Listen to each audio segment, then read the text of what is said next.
Hello, this is Riku558, and yes, it's been a long time since I made a video. I've been busy with school, trying to keep up grades, and that's actually the entire reason why I haven't made videos, so on to the review. So, here we have the Master Grade Crossbone Ruka. Looks really nice. And for colors, we have a really dark blue, a white, like one actual, no, 2, 3, 4, 5, 6. I'm really bad at counting. A small number of yellow pieces. Tiny bit of red here and there for the feet and crotch and the wrists. A brownish gray for the inner frame. Let's see. I think that's about it actually. Yeah. So for stickers, I didn't use any of them, so here they are. Get eye stickers, a rear head camera, a sticker for the scope on the blaster, I forget what it's called, the stickers for core fighter, shoulder stickers, and then these things for the vents on the binders, and more core fighter. So let me get him out of that pose I had him in. Turn that beam saber. Put that aside. Okay, so let's see, for articulation, it's pretty good. So the head can go up and down. It's on a ball joint and a hinge. Ball joint in the head, hinge on the body where it attaches. So it can go up and down, forward and backwards pretty easily. Rotate 360. And I might as well show it off here while the head's really close. If you just get something small, you can poke up the mask and it goes into full open mode. I believe that's what it's called. And you can see that the face opens up and it looks a little more menacing. Let's put it back down for normal. And let me retrieve my box.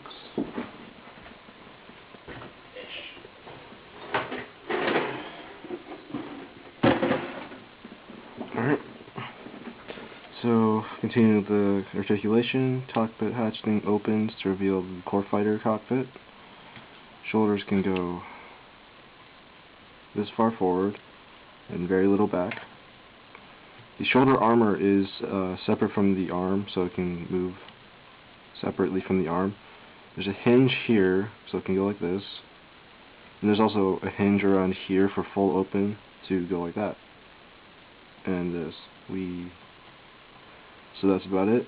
I still don't know what this is.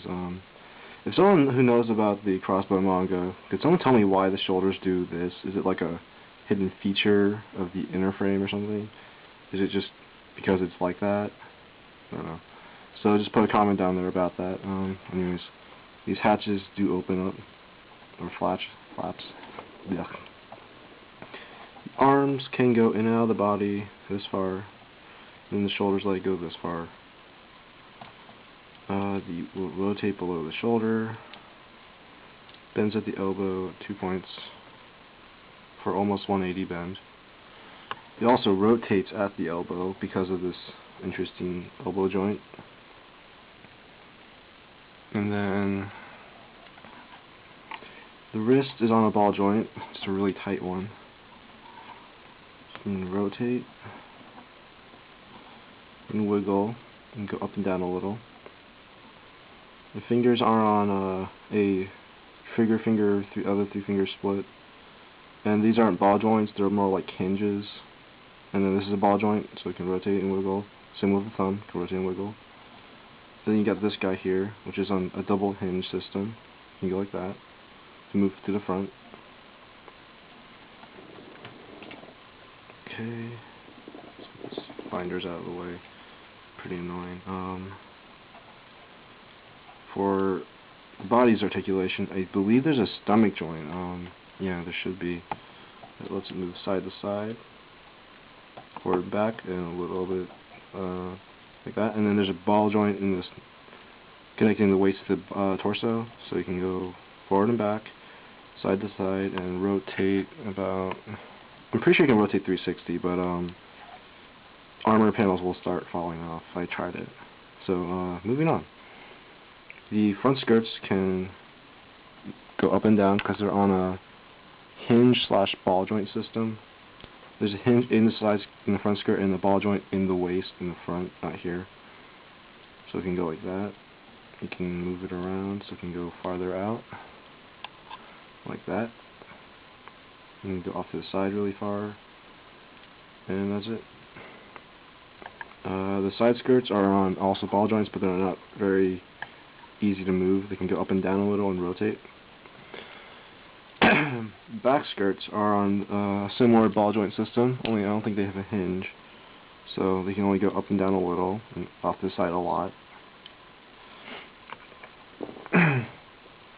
The legs have a pretty good range of articulation, and my front skirt just fell off. Okay, that works too.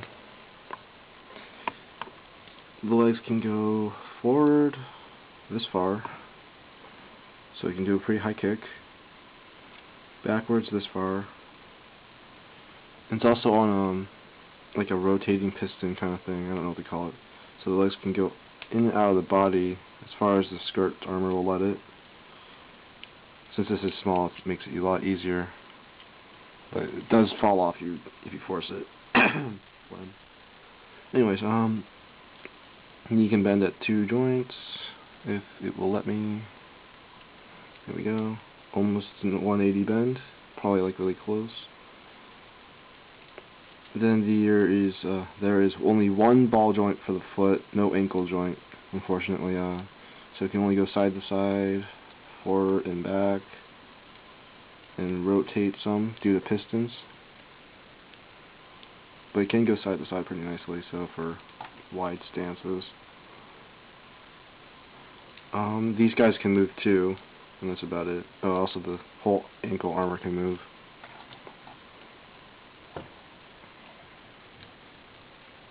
And then that's it for articulation. Next is the accessories. So the thing I had on his waist was called the I believe it's called the Zambuster. Correct me if I'm wrong, because it's a combined version of the Buster gun and the Beam Zamber, according to what I've seen on the box. So basically, you just split them in half, and here's the beam gun or Buster gun, which I was told it closely resembles a flintlock rifle from Pirates, so that's pretty cool. Then you have your handle of the gun. So basically, to turn it back into a sword, you lift it up again, turn this guy around, and fold it down, like so. And now all of a sudden, it's a pirate sword, obviously, only without a sword blade. So let me get the blade out if I can find it.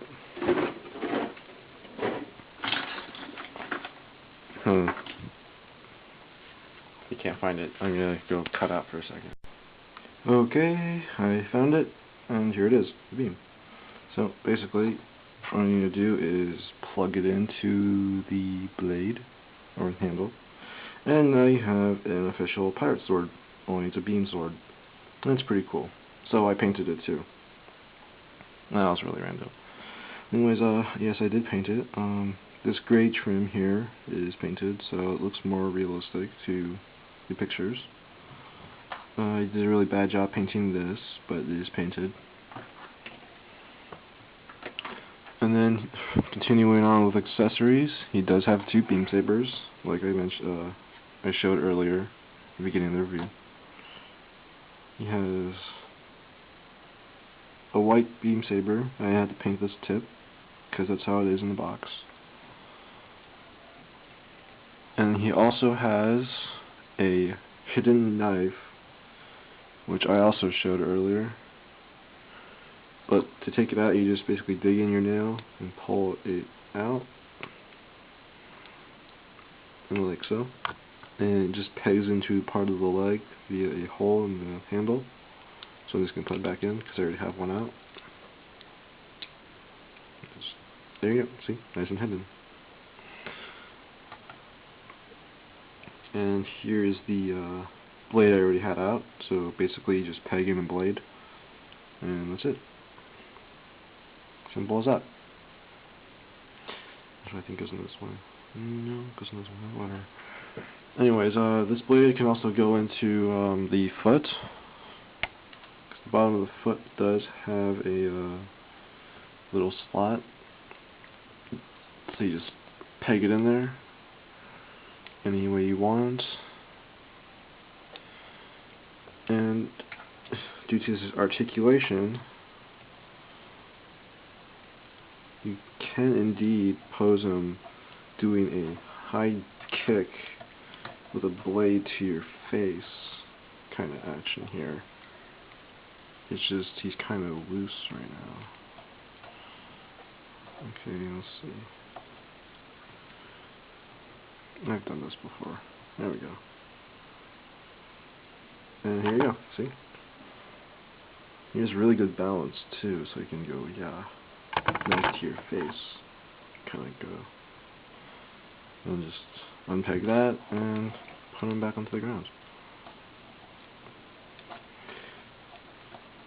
Okay, so now that I've done most of the accessories, I'm just going to set them down. Actually, I need to go over the rest. I can't run all the time, shit. Anyways, he does come with hidden weapons.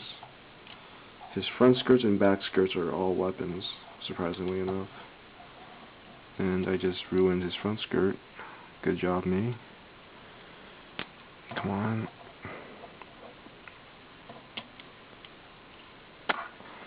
Stupid ball joint. There you go. Now you just pop it off. Grab one of these chain thingies. Plug it in. And then you just turn it down.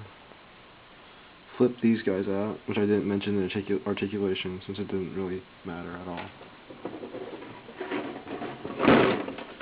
Okay, so now this is called the scissor anchor, which is basically the front skirt launching out and grabbing his opponent, like so.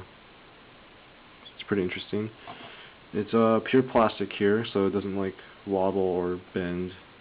It's just a straight line. Let's take that off, fold that back up, and put him back in. There. Now on the back skirt, it doesn't quite do that, but you can remove a portion of it by unpegging it, and then he can start doing the splits. And you can plug in this wire with a plastic tip, and you just plug this in, and you have a whip of some sort. I'm pretty sure it's an electrocuting whip, because otherwise it would do nothing. They don't say what it is in the box, so I'm just going to call it a whip, and that's it. He can hold the whip in his hand, because he has a peg in his hand, and there's a slot in the handle, if you can see that. Yeah, the slot handle, and you can hold it. Yes, one last accessory before I end this video, and it is the brand marker, I believe. And yeah, brand marker. There you go. I finally said it right. It only took me 2 tries. Okay, so since I can't apparently get the hand to cooperate, I'm just going to BS it as best as I can. There we go. That might work. There we go. And then these 2 plastic parts, you just plug it in here. And according to what I've heard, he uses it to mark ships that he and his crew have raided with a giant X for Crossbone Gundam, since he is a pirate. So yeah, that's it for the accessories, and I'll end the video for now for the end of part 1. In part 2, I'll go over any last bits I missed, the cloth, and final opinion. So see you then.